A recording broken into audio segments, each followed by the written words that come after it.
Selamat pagi dan selamat hari Minggu.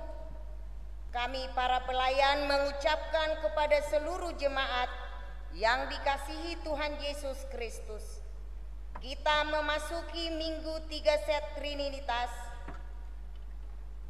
Tema kita pada minggu ini adalah membangun keluarga bahagia.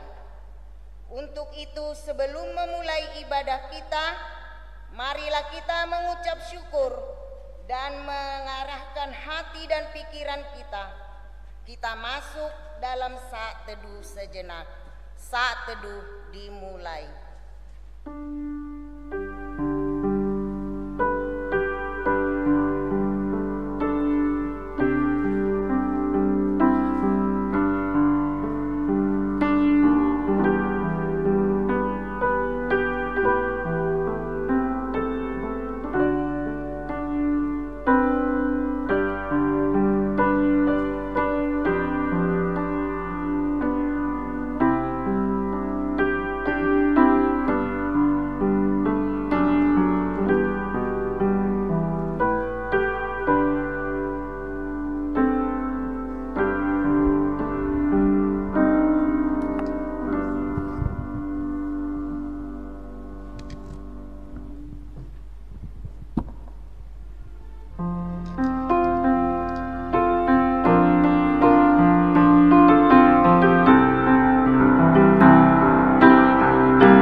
Dari jauh Tuhan menampakkan diri kepadaku. Aku mengasihi Engkau dengan kasih yang kekal. Sebab itu aku melanjutkan kasih setiaku kepadamu. Haleluya.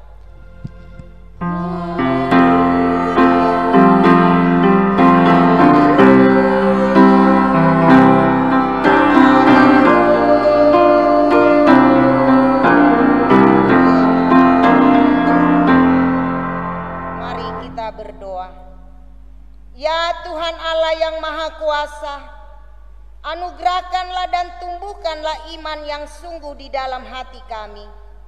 Teguhkanlah iman kami setiap hari untuk menghadapi beragam pencobaan.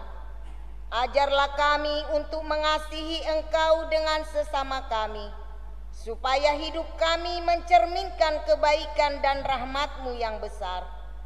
Berikanlah juga kepada kami pengharapan yang hidup, agar kami senantiasa bersukacita menantikan datangnya kerajaan-Mu dan melakukan kehendak-Mu dalam hidup kami sehari-hari. Di dalam nama anak-Mu, Yesus Kristus Tuhan kami. Amin.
Firman Tuhan sebagai pendahuluan khotbah minggu ini tertulis di dalam Kidung Agung 8 ayat 5 sampai 7.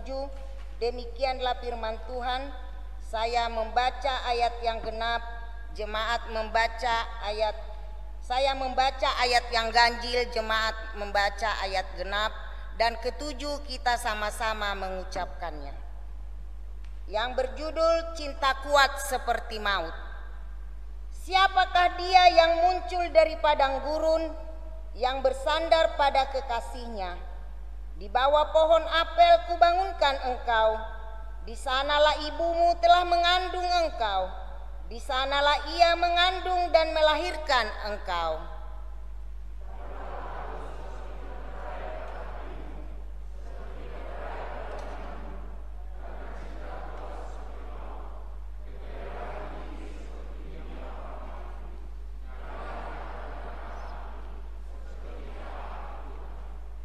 Kita sama-sama. Air yang banyak tak dapat memadamkan cinta, sungai-sungai tak dapat menghanyutkannya. Sekalipun orang memberi segala harta benda rumahnya untuk cinta, namun ia pasti akan dihina. Berbahagialah setiap orang yang telah mendengar sabda Tuhan, yang menghayati serta mengamalkannya. Amin.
Serta saudara yang dikasihi Tuhan Yesus, bila kita merenungkan dosa yang kita lakukan di hadapan Tuhan, mustahillah kita beroleh kesempatan menikmati anugerah Tuhan pada hari ini.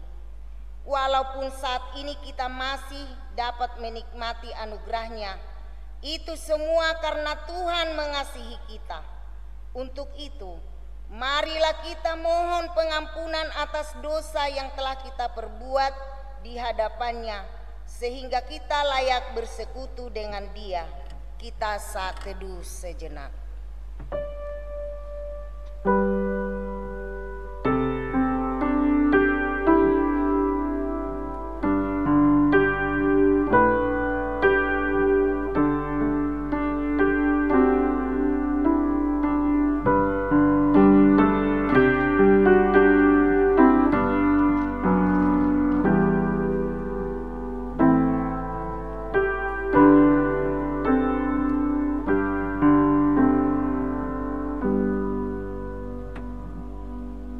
Ya Allah Tuhan kami yang Maha Kudus, Bapa kami di dalam Yesus Kristus, kami bersyukur kepadamu karena setiap kali kami datang bersembah sujud di hadapan-Mu, kami senantiasa menemukan damai sejahtera oleh karena pengasihan-Mu kepada kami orang berdosa ini. Oleh karena itu, kami datang lagi merendahkan diri di hadapan-Mu memohon pengampunan dosa kami. Karena kami senantiasa melanggar hukum-Mu seperti domba yang sesat. Kiranya Engkau tidak menutup pintu pengasihan-Mu kepada kami.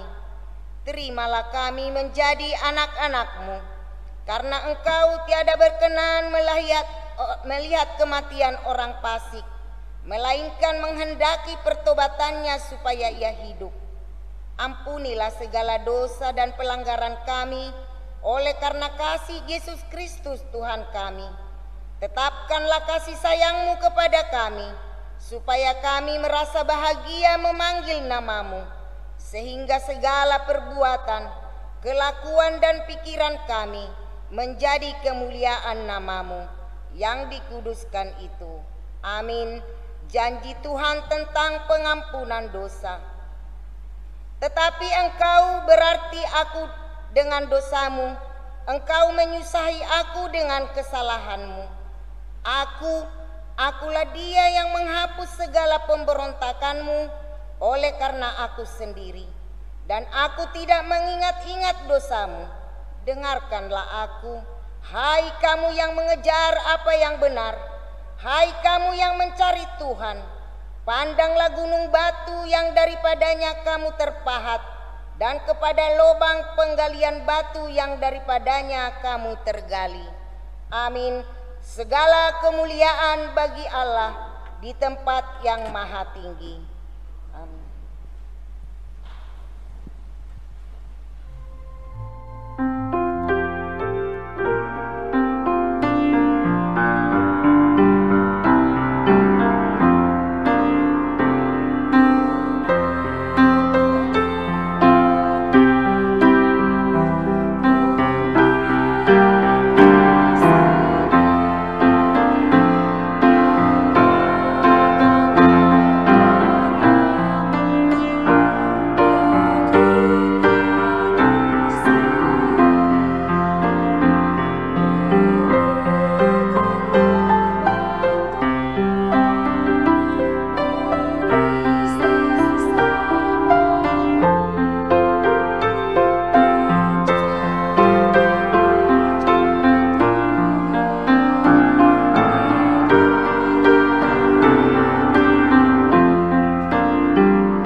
Petunjuk hidup baru bagi kita pada minggu ini diambil dari Filipi 2 ayat 2. Saya bacakan buat kita semua. Karena itu sempurnakanlah sukacitamu dengan ini. Hendaklah kamu sehati sepikir dalam satu kasih, satu jiwa, satu tujuan. Marilah kita sama-sama memohon kekuatan dari Tuhan. Ya Allah Bapa kami, berilah kami kekuatan untuk melakukan yang sesuai dengan firman-Mu. Amin.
Marilah kita bersaksi mengikrarkan pengakuan iman kita bersama jemaat pada segala abad di seluruh dunia ini. Kita mulai. Aku percaya kepada Allah, Bapa yang Maha Kuasa, Khalif langit dan bumi, dan kepada Yesus Kristus, anaknya yang tunggal Tuhan kita, yang dikandung daripada Roh Kudus, lahir dari anak darah Maria, yang menderita di bawah pemerintahan Pontius Pilatus, disalibkan, mati dan dikuburkan, turun ke dalam kerajaan maut, pada hari yang ketiga, bangkit pula dari antara orang mati, naik ke sorga, duduk di sebelah kanan Allah, Bapa yang Maha Kuasa, dan akan datang dari sana untuk menghakimi orang yang hidup dan yang mati. Aku percaya kepada Roh Kudus, gereja yang kudus dan am, persekutuan orang kudus, pengampunan dosa, kebangkitan daging, dan hidup yang kekal. Amin.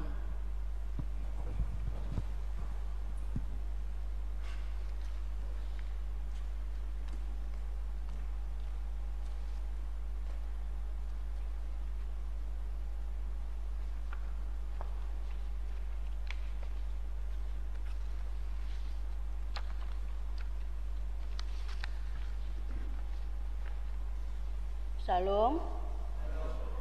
Warta jemaat kita pada minggu ini beribadah di gereja. Hari ini kita dapat melaksanakan ibadah yang sudah disesuaikan oleh tim gugus tugas di GKPI Rawamangun dengan berpedoman dari aturan pemerintah dan khususnya protokol kesehatan. Kedua, sermon penatua dan rapat majelis. Hari Jumat tanggal 3 Juli 2020 pukul 18 WIB akan dilaksanakan sermon penatua dan rapat majelis dengan agenda persiapan periodisasi di GKPI Rawamangun. Untuk itu, kami mengundang Bapak dan Ibu penasehat dan majelis untuk hadir dalam sermon penatua dan rapat majelis tersebut. 3. Berita anak lahir. Telah dikaruniakan Tuhan seorang putera di tengah-tengah keluarga Bapak Pik Manuel Situmorang dan Ibu Paima Renawati Borus Manulang. Kiranya anak tersebut menjadi pertumbuhan jasmani dan rohani yang baik, dan anak tersebut menjadi kemuliaan di tengah-tengah keluarga dan kemuliaan bagi nama Tuhan.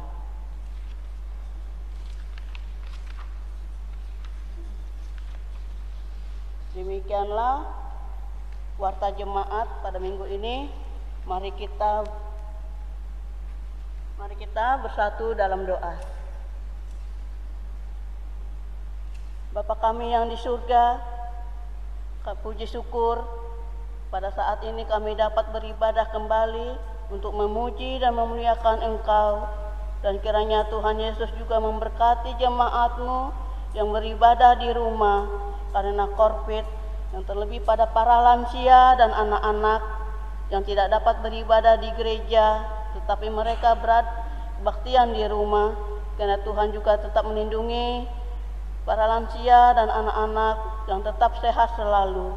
Ya Tuhan Yesus, kiranya Tuhan juga melindungi jemaat-Mu dimanapun jemaat-Mu berada, yang tetap dalam lindungan-Mu ya Tuhan, dan dijauhkan dari para virus yang sedang melanda di seluruh dunia ini. Ya Tuhan, kiranya virus ini dapat berlalu dengan cepatnya, agar kami dapat beraktivitas dengan baik seperti biasanya, dan dalam lindungan Tuhan bangsa dan negara ini ya Tuhan. Berkati juga Tuhan anak-anak kami yang masih sekolah, kiranya juga Tuhan memberkatinya Tuhan dalam tumbuh jasmaninya Tuhan untuk mencapai tujuan dan cita-citanya. Begitu juga dengan jemaat-Mu ya Tuhan yang akan mencari pekerjaan, karena Tuhan juga memberkati ya Tuhan, agar mereka juga dalam lindungan tangan-Mu untuk dapat mencari pekerjaan ya Tuhan yang diinginkan. Lindungi ya Tuhan dalam tangan-Mu saja Tuhan. Terima kasih juga Tuhan. Tuhan telah menambahkan umur buat jemaat-Mu ya Tuhan yang berulang tahun. Terlebih Amang Pendeta ya Tuhan, pendeta kami, Pendeta Tobing yang berulang tahun untuk hari ini. Kiranya Tuhan memberikan kesehatan dan lindungnya Tuhan di dalam jemaatnya Tuhan, di dalam memberitakan Injilnya Tuhan untuk Amang Pendeta ini yang kiranya dalam keadaan sehat untuk selalu kami dapat mendengarkan firman-Nya. Begitu juga dengan jemaatnya Tuhan yang sedang sakit, kiranya Tuhan memberikan kesembuhannya Tuhan, yang sedang dirawat di rumah dan yang sedang dirawat di rumah sakit, terlebih untuk Inang Nyonya Penetau Tahuruk Bursi Hombing, kiranya Tuhan memberkati obat yang diminumnya dan yang dirawatnya Tuhan, kiranya Tuhan memberikan kesehatan, kekuatan tubuhnya Tuhan, agar Inang ini dapat kembali di tengah-tengah keluarganya di rumah dan dapat selalu memuji dan memuliakan nama-Mu ya Tuhan. Tuhan, hanya doanya Tuhan yang kami panjatkan Tuhan. Kabulkanlah Tuhan permohonan kami ya Tuhan. Puji syukur dan terima kasih ya Tuhan Yesus. Amin.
Damai sejahtera dari Allah Bapa yang melampaui akal dan pikiranmu, memberi hikmat dan kuasa untuk memahami rahasia firman-Nya.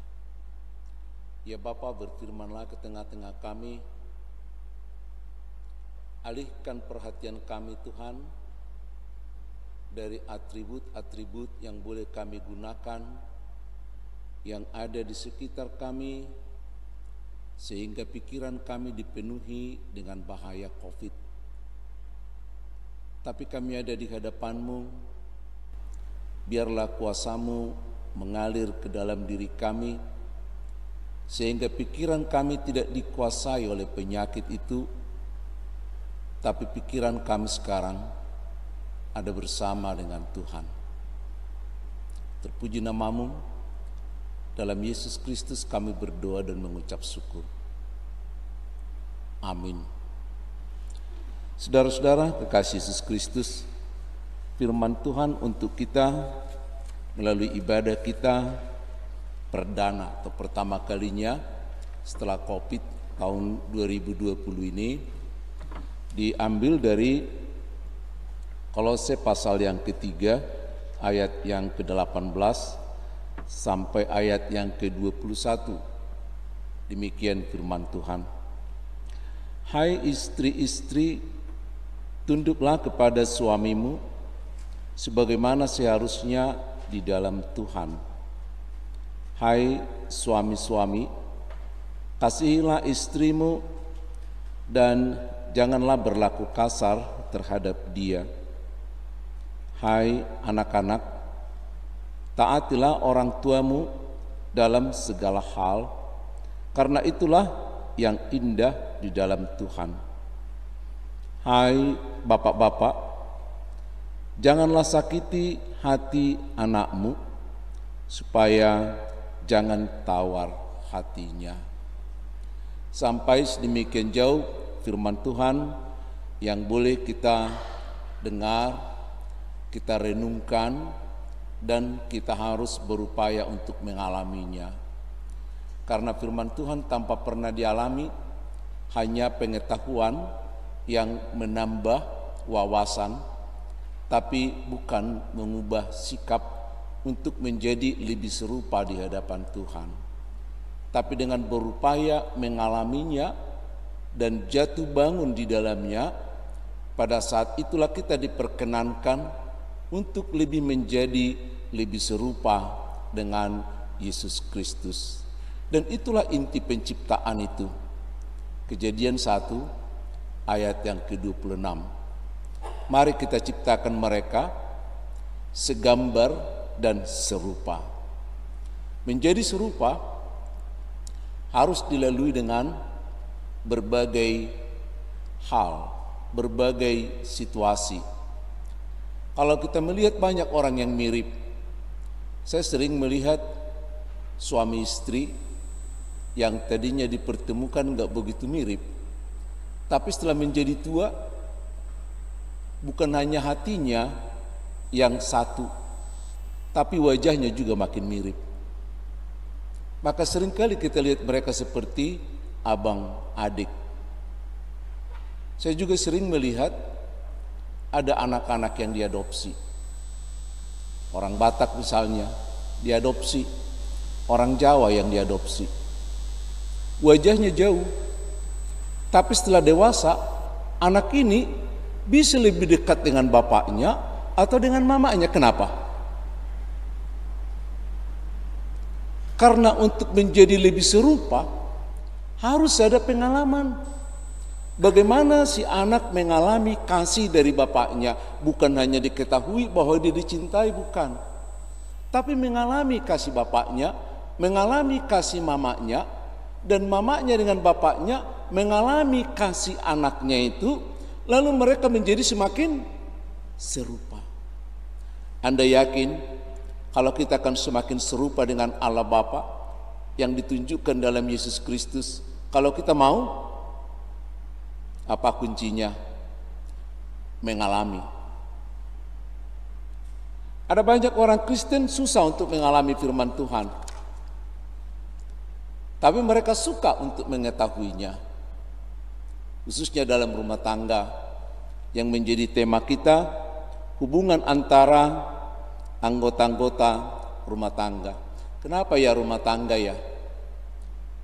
Sebagai satu lembaga yang sudah ditentukan, dibentuk oleh Tuhan, bukan oleh manusia loh.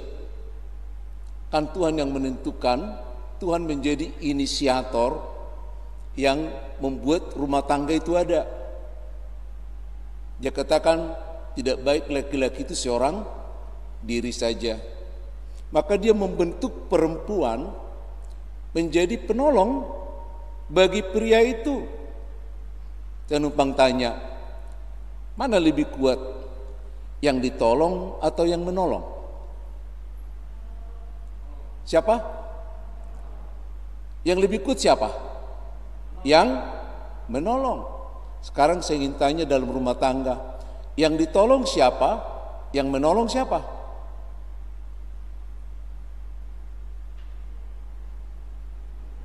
Kalau dengan demikian, siapa lebih kuat dalam rumah tangga? Ya? Dua-duanya. Oke, kita bikin logikanya. Kan dikatakan tadi di dalam Kejadian pasal yang kedua, ayat yang ke-16 itu. Saya akan menciptakan seorang perempuan sebagai penolong yang sepadan. Saya melihat itu. Katanya perempuan menjadi seorang penolong bagi suaminya, bagi laki-laki itu. Numpang tanya, yang lebih besar yang ditolong atau yang menolong? Udah pasti yang menolong jauh lebih kuat daripada yang ditolong. Dengan demikian dalam rumah tangga siapa yang lebih kuat? Dalam perspektif demikianlah kita lihat bagaimana hancurnya rumah tangga Adam dan Hawa yang seharusnya sebagai penolong menjadi yang lebih kuat, menjadi perusak dalam rumah tangga itu. Dan dalam pemikiran seperti itu saya mencoba memfokuskan renungan ini karena tidak mungkin saya kupas semuanya, karena melalui teks ini ada beberapa hal yang harus kita perjelas, yakni istri harus tunduk kepada suami. Bagaimana membahas ini ya? Dan suami harus sayang, mengasihi istri-istrinya, jangan kasar dan lain sebagainya. Lalu kemudian anak-anak harus menghormati orang tuanya. Lalu satu kali lagi suami, bapak-bapak jangan menyakiti hati anak-anaknya. Ada 4 poin yang harus kita bahas. Sanggup enggak 1 jam? Tak mungkin. Waktu kita juga hanya 1 jam beribadah dan kita udah lewatkan 40 menit. Tinggal 20 menit lagi ibadah kita. Maka saya fokuskan sedikit mengenai yang terkuat. Siapa yang terkuat dari keempat tadi? Ya, suami, istri atau anak? Yang paling kuat pasti istri dalam rumah tangga. Kenapa demikian? Dan itulah yang terjadi dalam pengrusakan yang pertama. Tapi itu juga yang terjadi sekarang. Saya tidak memaksakan ini. Pemikiran kita bisa berbeda-beda. Tapi mari kita lihat sedikit. Ada statistik yang kami coba baca dari buku lama tahun 65-an. Dikatakan begini. Ada penelitian dulu di Amerika bahwa awal pencerahan, awal emansipasi perempuan dimulai awal tahun 60-an. Tahun 60-an di Eropa dan di Amerika mulailah emansipasi perempuan. Pada saat itu dicatat rasio perceraian rumah tangga masih 1:300. Coba 1:300. Benar atau tidak saya nggak tahu, saya hanya baca dari satu buku. Setelah 10 tahun rasionya berubah menjadi 1:100. Tadi 300, sekarang 1:100. Jadi dari 100 rumah tangga yang menikah, yang bercerai 1. Tadinya dari 300 1, sekarang dari 100 menjadi 1. Mengejutkan di Indonesia melalui BPS, Badan Pusat Statistik, yang dirilis tahun 2019 untuk tahun 2015 sampai 2017, rasio perceraian dari 5 yang menikah 1 yang bercerai. Berarti 1 banding berapa? 1:4. Dari 5 yang menikah ternyata 1 yang berpisah. Bayangkan kalau di angka 100. Bayangkan kalau di angka 1000. Kenapa demikian sekarang rumah tangga? Saya menyadari kebenaran dari statistik ini karena tadinya saya sangat bersyukur dengan gereja, dengan Kristen, bahwa keluarga-keluarga Kristen adalah keluarga yang paling kuat, mampu diterpa oleh berbagai isu, mampu diterpa oleh berbagai situasi. Maka pernikahan bagi orang Kristen adalah sesuatu yang sangat membanggakan.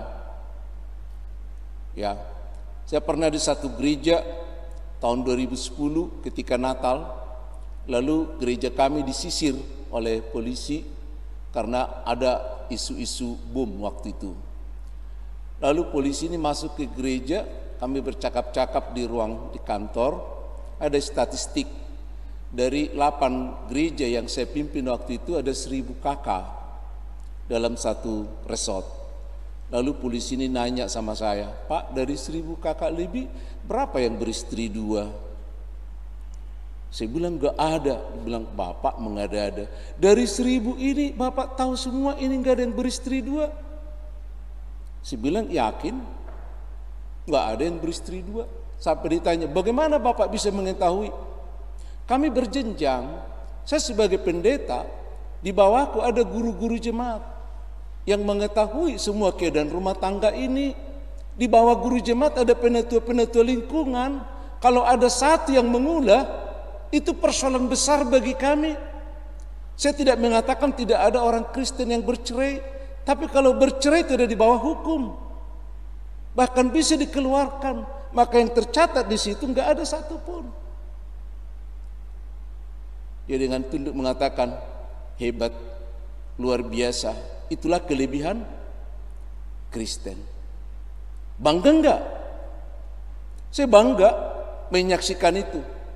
Tapi ketika akhir-akhir ini makin ke sini, ternyata rumah tangga kita gimana? Ini dari 2010 loh. Sekarang masih 2020, satu dekade. Saya melihat makin banyak perceraian dan lain sebagainya. Bahkan sekarang kita sudah semakin tidak begitu heran lagi melihat angka-angka yang terus berkembang. Kenapa?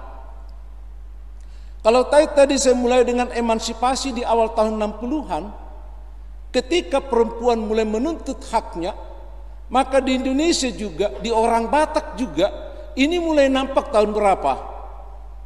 Kalau menurut Tilhang, pemain opera Batak dulu, pernah dengarin nggak lagu Jamila? Saya tertarik dengan lagu ini bukan dengan liriknya yang jenaka, tapi saya tertarik karena di bait kedua dari nyanyian Jamila itu, di situ dituliskan sejarahnya tahun 67 sampai tahun 68 perkembangan zaman, terlebih bagi para perempuan. Di sana mereka mulai pakai celana jengki kan gitu ya, dulu ya, dengan baju baru, dengan kacamata, dengan hak tinggi dan lain sebagainya. Dicatat tahun berapa? 67. Dari situ perkembangan itu jadi seiring perkembangan emansipasi perempuan, semakin perempuan menuntut haknya. Salah enggak? Bukan salah, tapi ada yang kebablasan di dalamnya. Karena dengan menuntut haknya dan lain sebagainya, tapi mereka lupa juga dengan tanggung jawabnya sebagai istri. Dan itu yang terjadi dalam kehidupan kita. Padahal Tuhan tadinya menjanjikan, Tuhan tadinya menciptakan bahwa rumah tangga itu adalah lembaga yang paling strategis, di mana Tuhan mau menitipkan ciptaannya itu kepada keluarga. Coba ingatkan Kejadian 1 ayat 26 sampai 27. Diciptakannya mereka, laki-laki dan perempuan, dibentuknya menjadi satu rumah tangga supaya mereka menguasai semua ciptaan itu. Jadi pernikahan itu diciptakan Tuhan. Tuhan menjadi inisiator dari pernikahan, bukan sebenarnya untuk kepuasan manusia, bukan untuk tujuan manusia, tapi untuk rencana Tuhan. Coba kita renungkan, masih adakah rencana Tuhan dalam rumah tangga kita? Berapa persen lagi kah rencana Tuhan dalam pernikahan kita? Jangan-jangan 100%, bahkan 1000% adalah rencana kita. Saya selalu melihat, mengamati, memahami bahwa rumah tangga Kristen sekarang semakin menyingkirkan Tuhan dari kehadiran rumah tangganya dalam banyak hal. makin tersingkir sekarang Tuhan dari pernikahan itu. Makin tersingkir sekarang Tuhan dari rumah tangga. Orang datang beribadah, terima kasih lah ya kita sudah berkumpul di sini. Ini kan melalui satu perjuangan yang berat. Aku tahu saudara datang ke sini dengan perjuangan, dengan mempertimbangkan beberapa hal. Sehingga ibu bapak dan saudara-saudara boleh berkumpul setelah memenangkan satu pergumulan. Tapi lihat begitu banyak manusia di sekitar kita bukan karena COVID. Mereka hanya dengan ringan mengatakan, kalau ada waktuku nanti aku datang ya. Kalau ada apa? Kalau ada waktuku. Kalau enggak ada, lalu yang bikin waktu siapa? Yang menentukan siapa? Saya selalu katakan, bukan waktu yang tidak ada, tapi kamu yang tidak menjadwalkan di dalam waktu. Ada jadwal kita beribadah? Apakah setiap hari Minggu aja? Atau ada enggak jadwal kita beribadah dalam rumah tangga bersama dengan anak-anak? Ada jadwalnya? Atau kalau kebetulan aja? Atau kalau sempat aja? Seperti banyak orang. Tapi Tuhan sebagai inisiator dari pernikahan itu sebenarnya memberikan, menumpukan harapan dunia ini kepada keluarga loh. Itu sebabnya rumah tangga ini yang paling banyak dirusak oleh siapa? Oleh iblis. Supaya rencana Tuhan berantakan, maka iblis itu merusak rumah tangga dengan berbagai cara. Memisahkan suami istri, tadinya dipersekutukan Tuhan. Dibentuknya perempuan itu diantarnya kepada siapa? Kepada Adam. Lalu Adam menerimanya dengan sukacita. Maka pernikahan adalah bukan hanya inisiatifnya, tapi yang melakukan pernikahan itu di dalam keluarga, yang melaksanakan sampai terjadi pernikahan adalah Tuhan. Itu sebabnya banyak orang mengatakan bahwa jodoh di tangan Tuhan. Masih banyak orang menganut prinsip seperti itu. Jodoh itu diatur Tuhan dan lain sebagainya. Ini nanti juga membutuhkan pembahasan yang lebih dalam lagi. Lalu sekarang kita lihat, kalau saya mencoba tadi membawa pikiran kita dengan emansipasi perempuan, saya bukan tidak mau menyalahkan atau mengupas para pria, tapi tadi saya katakan, kita lihat dulu siapa yang paling kuat dalam rumah tangga. Karena sering kali dikatakan yang paling kuat dalam rumah tangga, tapi ini tanda kutip ya, banyak juga memang yang paling kuat adalah laki-laki. Tapi yang paling kuat membawa kerusakan dalam rumah tangga, yang lebih memungkinkan membawa kerusakan dalam rumah tangga adalah perempuan. Mari bisa kita perdebatkan lagi, kita diskusikan. Tapi saya selalu mengikutinya dari Alkitab. Itu sebabnya diminta dalam teks kita tadi, dalam Kolose 3 ayat 18 itu, hai istri, tunduklah kepada suamimu. Kenapa? Karena masalah emansipasi dan tunduk kepada suami itu dua hal yang bertentangan. Dengan semakin tingginya emansipasi sekarang, semakin rusaklah ketundukan istri kepada suami, demikian juga suami mengasihi istri. Kita ganti sekarang, bukan lagi ketundukan seorang istri kepada suami, tapi kemesraan istri kepada suami.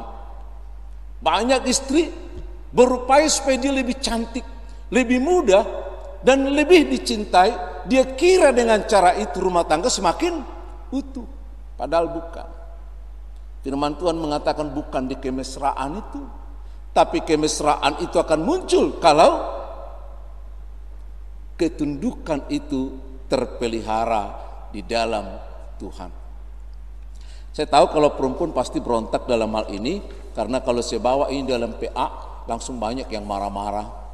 Kalau kayak gitu emansipasi dan lain sebagainya, liberation dan lain sebagainya, saya tahu bahwa ibu-ibu sedang berontak dalam hati. Saya juga susah menerima ini.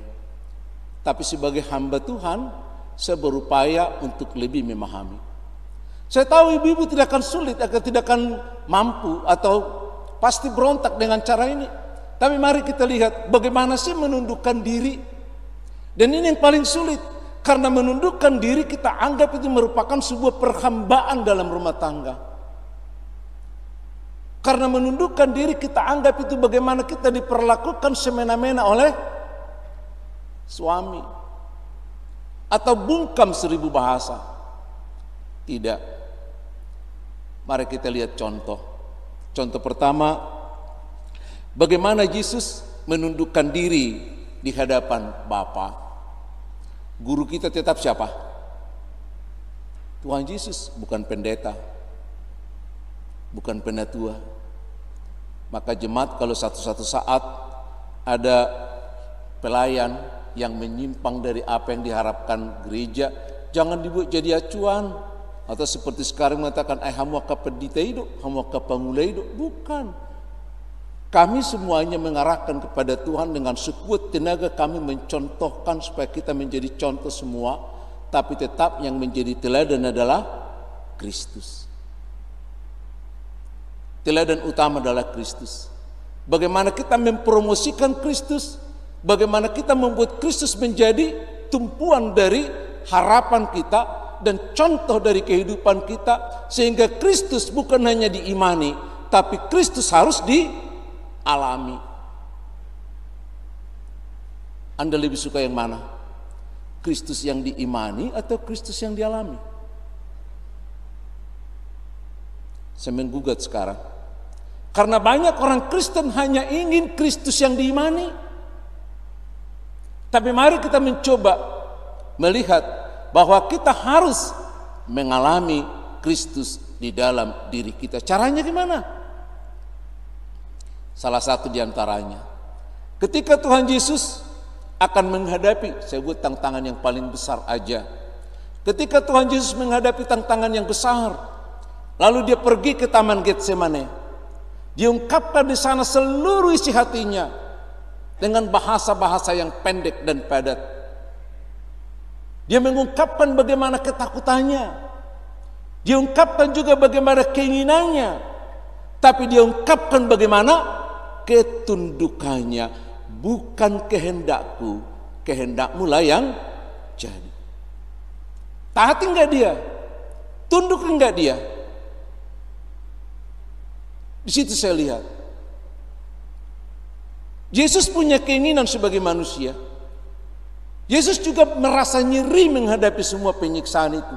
Terbayang di hadapannya. Dia katakan, sekiranya boleh Bapa, biarlah cawan ini, biarlah penderitaan ini, biarlah kengerian ini. Seperti kita sekarang, kalau boleh Bapa, biarlah corona ini. Apa? Mau bertahan dengan corona? Kan keinginan kita seperti itu. Tapi berapa banyak orang Kristen mau mengatakan, kalau boleh Bapak, biarlah corona ini berlalu, tapi biarlah. Mau nggak mengatakan itu? Di situ ketundukan kita.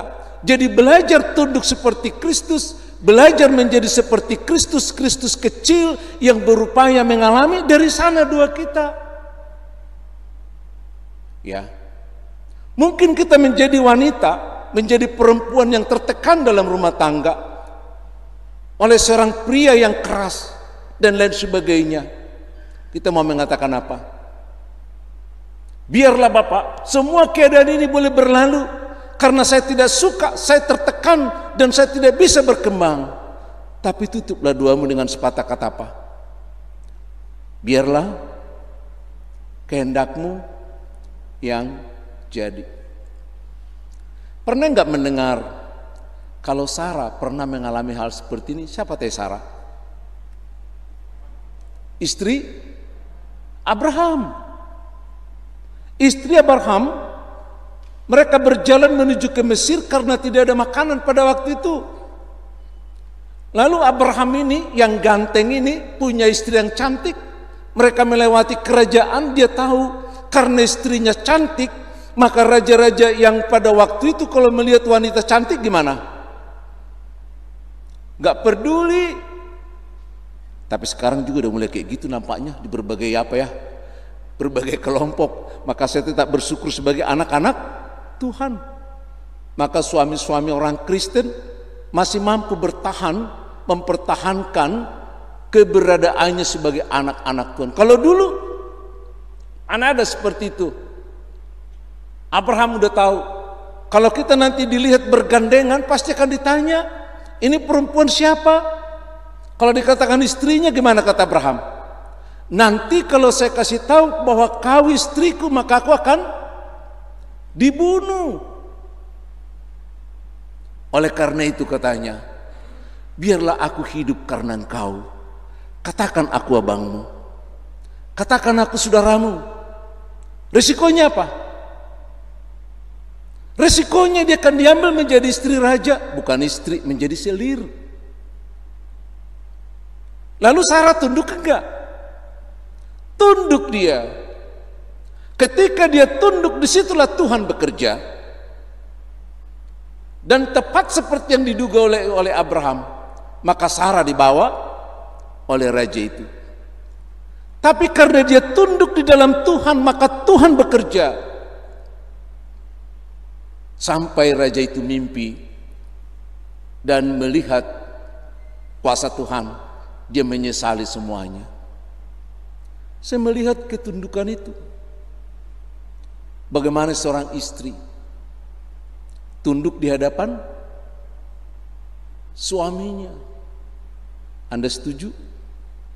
Aku tahu Anda berontak, Anda marah, Anda tersinggung. Tapi aku katakan, sini firman Tuhan. Bukan hanya itu, pernah enggak mendengar cerita tentang Abigail? Bagaimana ketundukan itu? Abigail istrinya Nabal. Nabal ini dari situ istilah bebal, suami yang bebal. Mereka punya banyak ternak, mereka kaya. Kemudian ketika Daud dikejar-kejar oleh Saul, lalu mereka ada di sekitar peternakan Nabal. Istrinya siapa tadi? Ya, coba diingat ya. Lalu kemudian mereka menjaga peternakan ini sehingga tidak datang binatang mengganggu, tidak ada perampok dan lain sebagainya. Setelah sekian bulan, maka Daud mengirimkan pasukannya, utusannya mengatakan kepada Nabal, tolonglah kami diberikan makan dari kambing dombamu karena kami telah menjaganya. Tapi karena Nabal ini dasarnya adalah orang yang bebal, dia tidak mau memberikan. Tapi istrinya yang tunduk kepada suaminya itu ketundukannya luar biasa. Sebagai yang kuat, akhirnya di keluarga itu istrinya yang lebih kuat, lebih mampu memahami situasi, maka dia menyembelih seekor ternaknya, lalu diantar bulat-bulat dengan makanan dan lain sebagainya kepada raja, dan dia sujud kepada Raja Daud mengatakan, jangan lihat suamiku, tapi lihatlah aku. Kalau suamiku seperti namanya Nabal adalah orang bebal, tapi aku tahu kedudukanmu, aku tahu kau siapa. Istri yang setia, istri yang tunduk kepada keluarga, harus lebih tunduk kepada Tuhan. Saya gambarkan tadi kenapa Yesus tunduk kepada Bapa. Lalu dia mengatakan, biarlah kehendakmu yang jadi. Kenapa Sarah tunduk kepada Abraham?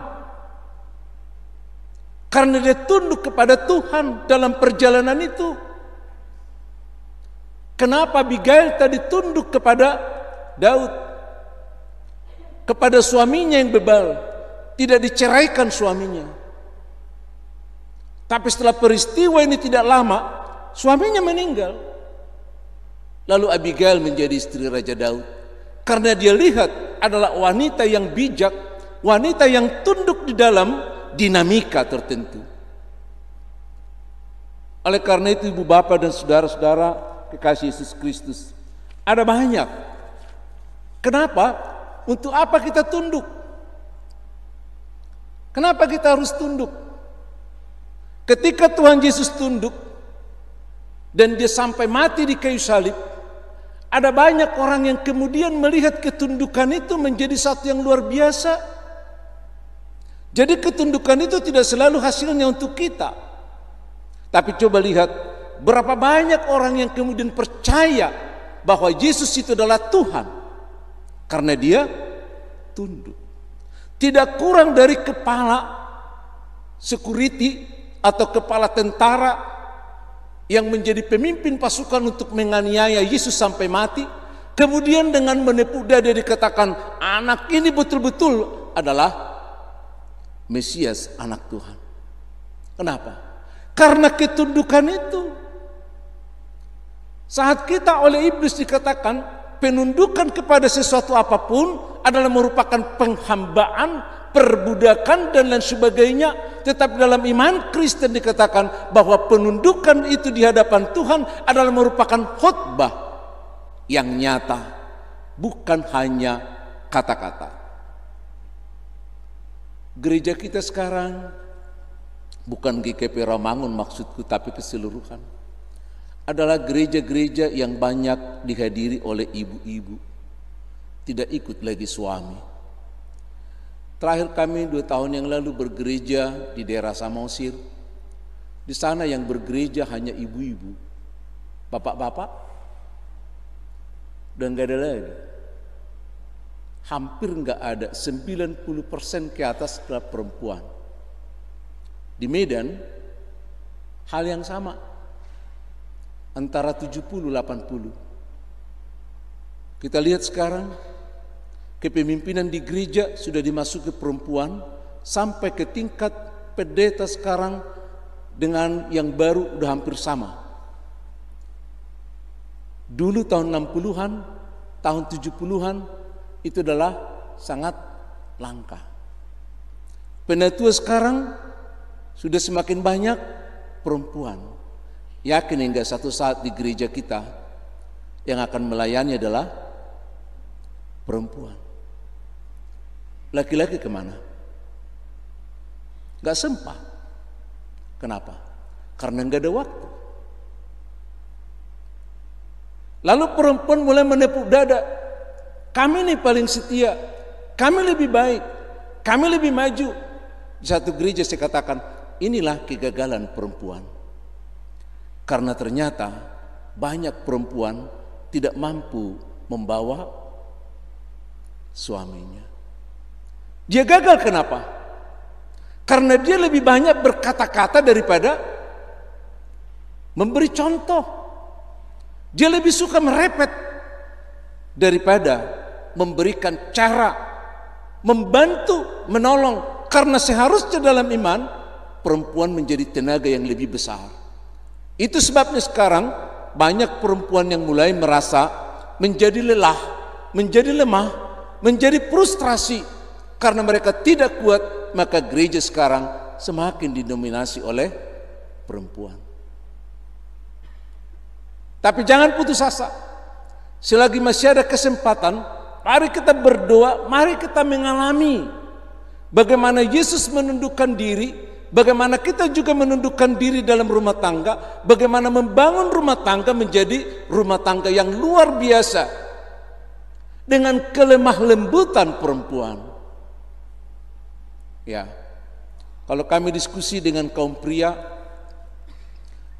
kebanyakan para pria mengeluh karena wanita yang dulu dikenal lemah lembut itu telah berubah menjadi wanita yang keras dalam rumah tangga. Udah kata-katanya pedas dan keras, sikapnya juga keras. Kebaikannya ditonjolkan. Sehingga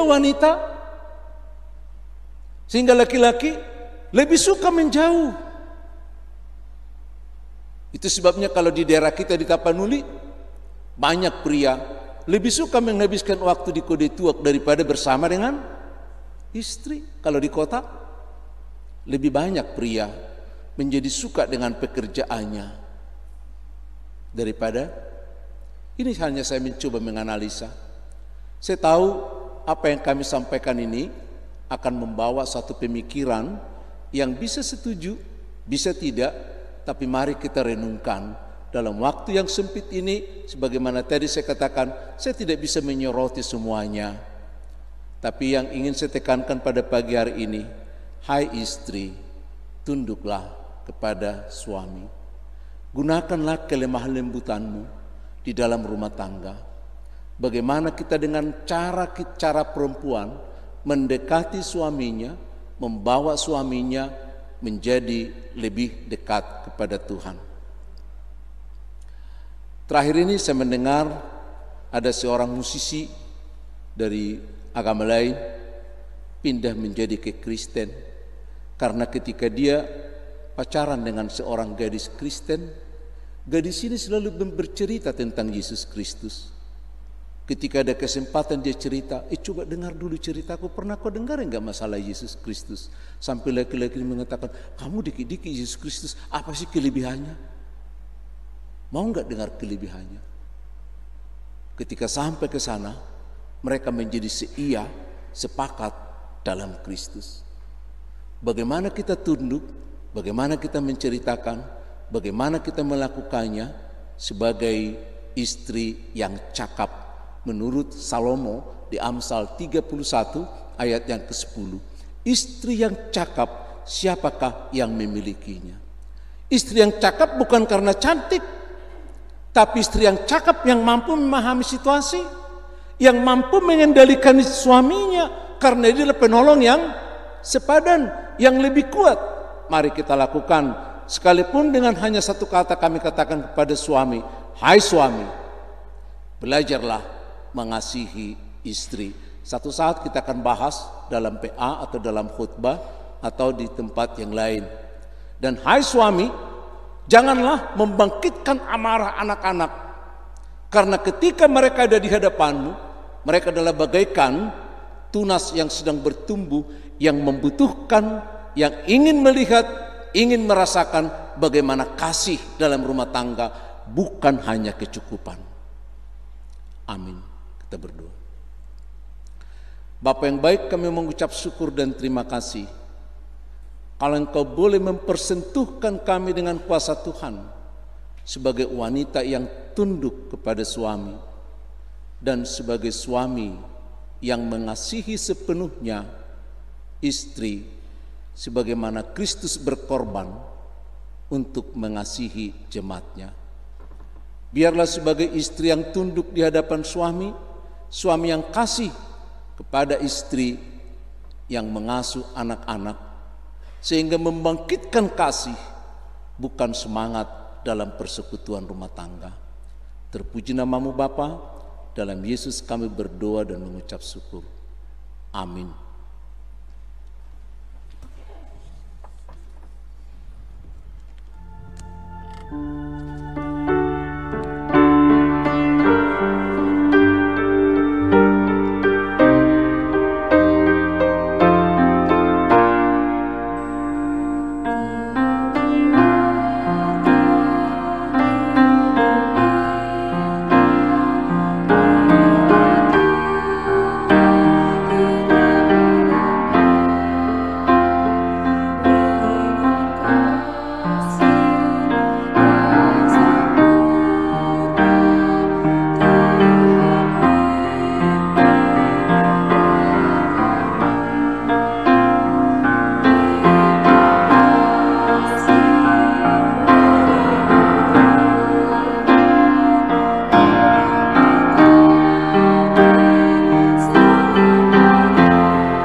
dikasih Yesus Kristus, saya yakin kalau kita telah menerima amplop persembahan, ketika kami membacakan nas firman Tuhan untuk persembahan kita, kami yakin kalau amplopnya telah diisi, dan mari kita pegang di tangan kita. Demikian firman Tuhan dari Mazmur 23 ayat yang ke-50.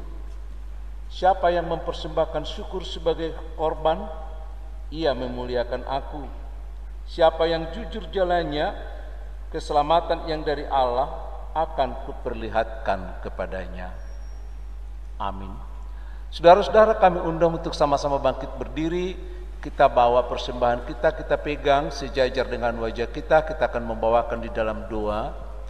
Nanti setelah selesai, kita akan dipandu keluar dari pintu sebelah kiri kami, sebelah kanan Bapak, sebelah kiri kami. Nanti di sana sudah ada tempat persembahan. Mari kita titipkan di situ persembahan pertama dan yang kedua untuk mengurangi sentuhan dan lalu lalang di tengah ibadah ini. Mari kita pegang persembahan kita, lalu kita berdoa.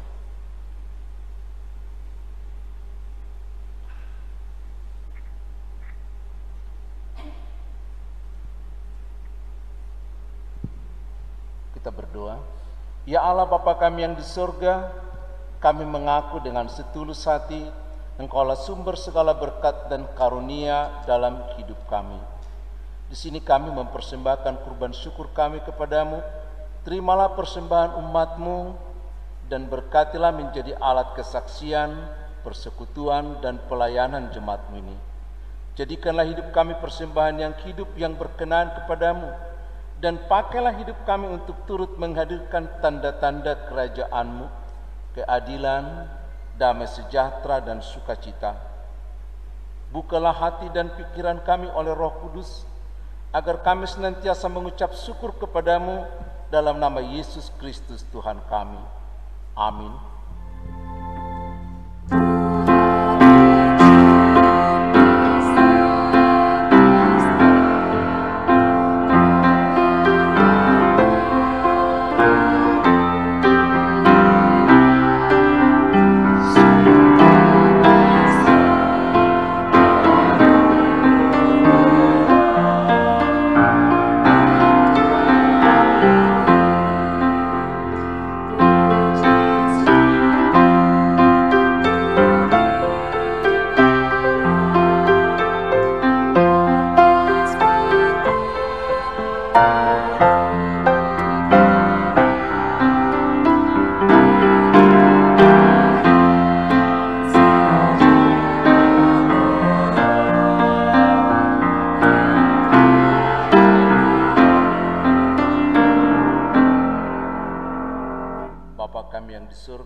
Dikuduskanlah namamu, datanglah kerajaanmu, jadilah kehendak-Mu di bumi seperti di sorga.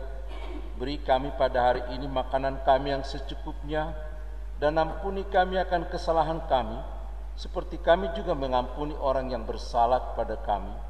Dan jangan membawa kami ke dalam pencobaan, tetapi lepaskan kami daripada yang jahat.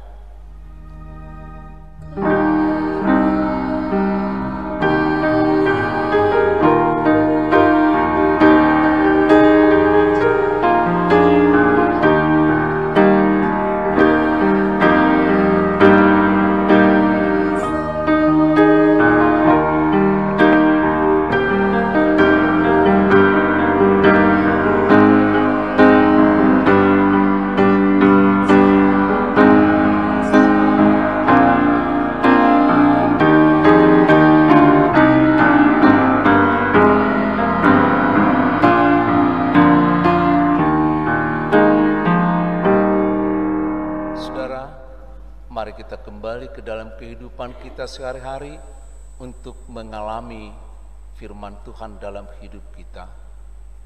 Terimalah berkat dari Tuhan.